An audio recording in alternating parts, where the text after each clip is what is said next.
Halo semua, jumpa lagi bersama aku Leni di channel Leni Somet. Nah, kali ini aku mau bikin lapis Mandarin. Nah, lapis Mandarin ini kurang lebih seperti lapis Surabaya ya, teman-teman. Jadi untuk bahan-bahannya di sini aku udah takar dan timbang.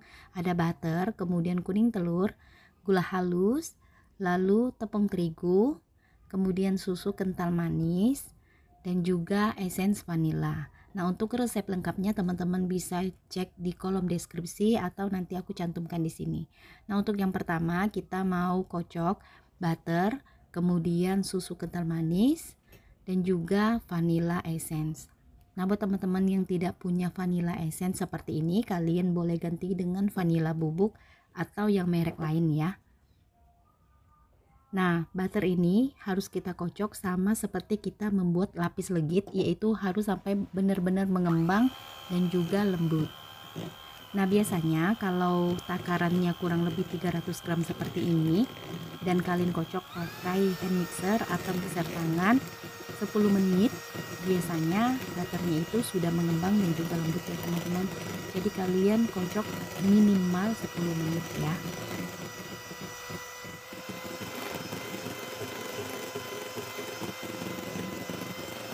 Nah teman-teman, ini butternya sudah mengembang dan lembut. Ciri-cirinya yang pertama, yang pastinya warnanya sudah berubah menjadi putih pucat dan juga teksturnya lebih lembut ya. Nah kalau sudah, ini kita sisihkan dulu sebentar. Sekarang kita mau lanjut kocok kuning telur dan juga gula halus. Nah untuk pembuatan lapis Surabaya ataupun lapis Mandarin, kuning telurnya wajib kalian kocok sampai mengembang putih dan kental berjejak ya.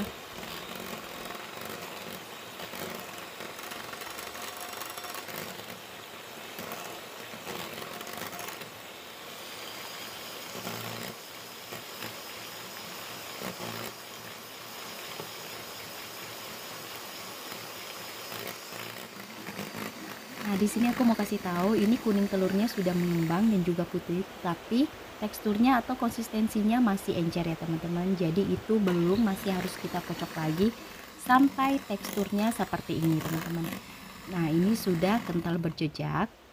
Kemudian kita matikan mixer, lalu kita masukkan bahan kering. Di sini bahan keringnya aku hanya pakai tepung terigu ya. Jadi tepung terigunya kita masukkan dengan cara diayak sebagian dulu. Setelah dimasukkan ke dalam adonan kuning telur, kemudian diaduk sampai tercampur merata dengan menggunakan mixer. Ini pakai kecepatan yang paling rendah ya teman-teman. Jadi untuk kuning telurnya aku nggak pakai pengembang sama sekali ya. Ini asli dari kuning telur. Jadi kalau kalian pakai kuning telur yang fresh itu nanti bakalan bagus konsistensi dari kuning telur yang udah kalian kocok. Nah setelah tercampur merata, kemudian kita masukin lagi sisa dari terigunya dan ini kita aduk lagi sampai tercampur merata ya. Nah, kalau kira-kira sudah tercampur merata, kemudian kita matikan mixer, lalu kita ambil spatula dan kita kerat di bagian tepi wadah supaya memastikan bahan kering yang tadi kita masukin yaitu terigu sudah benar-benar tercampur merata. Nah, kalau sudah tercampur merata seperti ini, kemudian kita masukkan butternya yang tadi sebelumnya udah kita kocok sampai mengembang dan lembut. Ini kalian boleh bagi menjadi dua tahap pada saat kalian masukkan ke dalam adonan kuning telur, tapi ini aku langsung aja masukin semua dan ini kalian aduk perlahan sampai adonannya ini benar-benar tercampur merata ataupun homogen.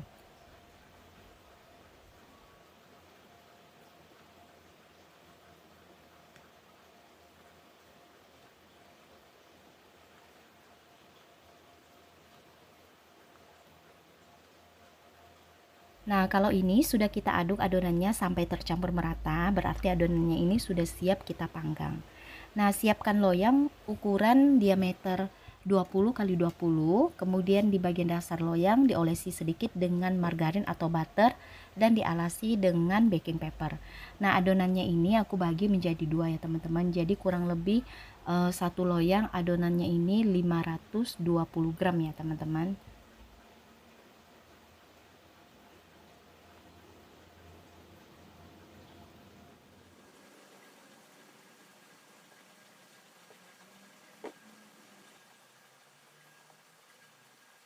Nah, Nah, setelah adonannya ini kita tuang ke dalam loyang, kemudian ini kita ratakan, kita tekan-tekan supaya tidak ada rongga ataupun gelembung udara yang tercipta ya teman-teman.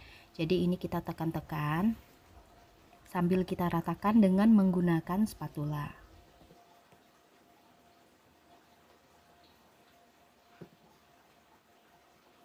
Nah, sebelum kita masukkan ke dalam oven, ini loyangnya kita hentakkan beberapa kali untuk mengeluarkan gelembung udara. Kemudian ini kita panggang dengan api atas bawah. Kalau oven aku ini letakannya di rak yang paling atas, panggang kurang lebih 30-35 menit. Nah, setelah kurang lebih 30 menit, ini aku keluarkan. Ini kuenya udah matang, tetapi di bagian permukaannya masih kurang kecoklatan ya teman-teman. Jadi ini aku panggang dengan api atas sebentar aja, kurang dari 1 menit, sampai permukaannya kuning kecoklatan seperti ini. Nah, ini kuenya sudah matang. Nah, setelah kue keluar dari oven teman-teman, langsung kita hentakkan supaya kuenya itu tidak turun dan juga tidak mengkerut ya teman-teman. Nah, langsung aja, masih dalam keadaan panas, kuenya ini kita keluarkan dari loyang.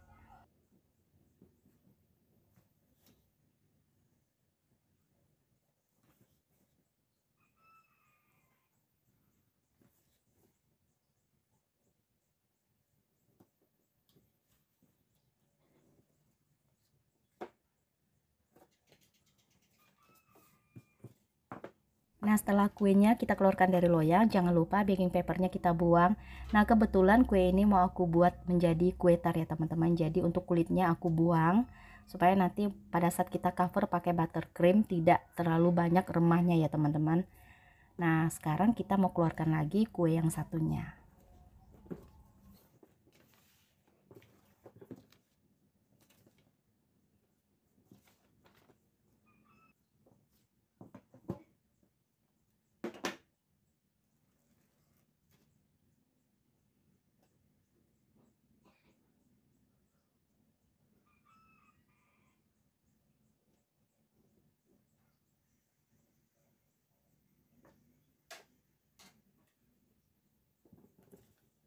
Nah, teman-teman, ini dia lapis mandarin yang udah selesai aku bikin. Nah, lapis mandarin ini bisa kalian jadikan sebagai base cake untuk bikin kue ulang tahun atau kue tar. Nah, ini teksturnya lembut banget dan juga lentur ya teman-teman. Jadi ini cocok banget kalian bikin untuk kue tar ataupun kue ulang tahun. Oke, kalau gitu teman-teman, sekian video dari aku. Semoga kalian suka sama video ini dan selamat mencoba. Sampai bertemu kembali di video aku yang berikutnya.